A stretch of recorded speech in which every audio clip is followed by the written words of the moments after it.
రారా ఇంకా రావోతివేమని ఇప్పుడే అనుకుంటున్నాం. ఇంతలోనే నువ్వు వచ్చినావు. గా గిలాస్ తీసుకో. అరే పైసలు నీ కాడేడి పోతే కాక నువ్వైతే గాని ఖాతాలో రాసుకుంటాం గాని అవి ఒక్క పారిద్దూతి. మామా మా దోస్తులు వచ్చిండ్రు కూలుండేటి చూడు ఫోన్ పే చేస్తా. జర అయ్యకు తెల్వనియకే ఈ చింతపండు చేస్తాడు. నీ పోరనుకున్న వారెత్తు కాలేజీ పోరా అంటే ఈడ తాగి తందనాలు ఆడుతున్నావు. ఇంటికైతే రా బిడ్డ ఇయ్యాల నీ మైల పోలు తీయకుంటే చూడు. నీ తాగుడు మీద మన్నువాడ ఇంట్లో నా పైసలు సుత ఎత్తుకవై పాడైనవు. పోరలకు 10 రూపాయలు ఇయ్య శాత కాదు కానీ మొత్తం ఆడ దలగబెట్టొస్తుండు అని గీ డైలాగులు పతూర్లు వింటుంటాం.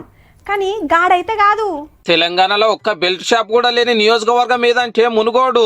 2 మున్సిపాలిటీలు 7 మండలాలు 159 పల్లెలన్నీ జల్లడబట్టినా కోటర్ సీసా కాదు కదా సుక్క కూడా దొరకది.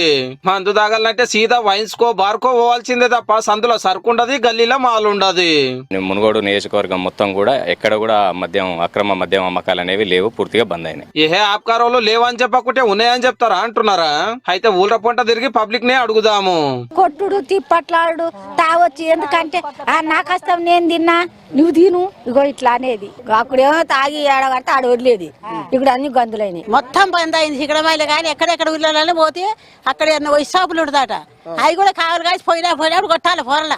ఏమంతలేరు మందు బంద్ చేసినా మంచిగా ఉంది, ఇప్పుడే మంచిగా ఉంది గదన్నట్టు అంతా ఎమ్మెల్యే రాజగోపాల్ రెడ్డి సార్ పంతానమే. మళ్ళా గెలవంగానే సార్ చేసిన ఫస్ట్ పని ఏందంటే బెల్ట్ షాప్ లో బెండు తీసుడు. దొంగతనంగా మందమ్మినట్టు తెలిస్తే మొదలు మీ పని అవుతుందని ఆప్కారోళ్ళకు వార్నింగ్ ఇచ్చి ఊరూరా గ్రామ కమిటీలు వేస్తే వాళ్ళు బంద్ చేపించే వరకు దెబ్బకు 2000 బెల్ట్ షాపులు మూతపడ్డాయి మునుగోరులో. నేను రోజుకు ఒక మంది ఇలా బంద్ చేసినందుకు ఇలా సెల్ ఒక 1000 రూపాయలు ఉండపోయేది. ఇలా జేబులో ఇప్పుడు ఇవాళ ఈ పైసలు ఉన్నాయంటే ఇవాళ నాకు ఒకటి అదృష్టం. ఇప్పుడు 600 చేసిన 1000 రూపాయలు అప్పు చేసేది. అవు మరి ఇంటి పక్కకే దుఃఖం ఉంటే తాపకింత జపరిచుడేనాయే, చేసిన కష్టం తాగుడికే వాయే. గిట్లయితే ఇక సంసారాలు పొడుగైనట్టే అని ఈ కార్యం చాలు చేసిన ఎమ్మెల్యే సారు.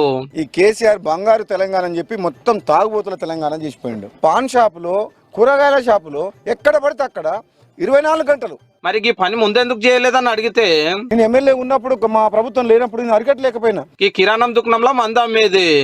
షాప్ బంద్ చేయమన్నారు కాబట్టి బెల్ట్ షాపులు బంద్ చేసినాం. కానీ మీ దందా లాస్ అవుతుంది కదనే. 100 మందిలో 10 మంది బాగుపడి 90 మంది బాధపడుతుంటే మేము కూడా చూడలేదు. ఇన్నేళ్లు బెల్ట్ షాపుల మీద బతికిన వాళ్ళు ఇప్పుడు బాజాట్ల పడే కథ కావద్దని సర్కార్ తరఫున ఏదైనా పని చూపిస్తారట. వాళ్ళకి ఆల్టర్నేట్ ఇన్కమ్ కల్పించాల్సిన బాధ్యత మా మీద ఉంది. డెఫినెట్ గా వాళ్ళకి సాయం చేస్తాం. ఏదో కొత్త మురిపము 4 వద్దులైతే మళ్ళా దందా ఏరనే గ్యారంటీ ఏముంది సారు? ఎందుకంటే 1 సారి 2 సార్లు 3 సార్లు చెప్పిన తర్వాత ఎవరైతే వినలేదో వాళ్ళ మీద కఠినమైన చర్యలు తీసుకుంటాం. అవసరమైతే పీడీ యాక్ట్ పెడతాం, జైలు పాలవుతారు వాళ్ళు. కాంగ్రెస్ పార్టీ ఎలక్షన్ హామీలో కూడా ఉంది బెల్ట్ షాపులు మొత్తం లేపేస్తామని. గా పని మునుగోడులో సురువైంది కాబట్టి కడమ నియోజకవర్గాలకు వాకిందంటే బెల్ట్ షాపులు లేని తెలంగాణ తయారైనట్టే. నిజంగా చాలా సంతోషంగా ఉంది. మా మునుగోడు నియోజకవర్గంలో చాలా మంది మహిళలు సంతోషంగా ఉన్నారని చెప్పి చాలా మంది ఫోన్ల ద్వారా నాకు చెప్తుండ్రు.